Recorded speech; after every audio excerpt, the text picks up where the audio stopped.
अस्सलाम जी। काफ़ी ज़्यादा लोग जो हैं वो बर्ड लेके आते हैं, लेकिन कुछ देर बाद जो है वो बीमार होना शुरू हो जाते हैं और एक्सपायर हो जाते हैं। ये काम आपने करने हैं, शॉर्ट वीडियो मुकम्मल देख लें, इंशाल्लाह ताला आपके बर्ड ज़रूर सर्वाइव करेंगे और आपके पास ब्रीड भी करेंगे। ये सामने आप देख रहे हैं 3 पेयर हैं, 1.5 बाई 1.5 का केज है और 3 स्टिकें लगी हुई हैं और 3 ही आप देख लें कि मटकियाँ लगी हुई हैं।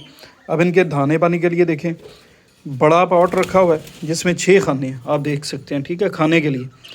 और ये ग्रिट है, ये पानी है। अब इस तरह का माहौल अगर हो तो क्यों बर्ड जो हैं वो एक्सपायर हों।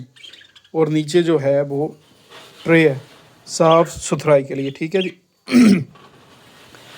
तो जिसकी तो रब की तरफ से आई होती है वो तो एक्सपायर हो जाता है, लेकिन अगर आप केयर करेंगे इस तरह, इंशाल्लाह ताला आपके पास बर्ड एक्सपायर नहीं होंगे। ठीक है जी। कीप स्पॉटिंग जी, मीर हमज़ाद, याद रखिएगा। अल्लाह हाफिज़।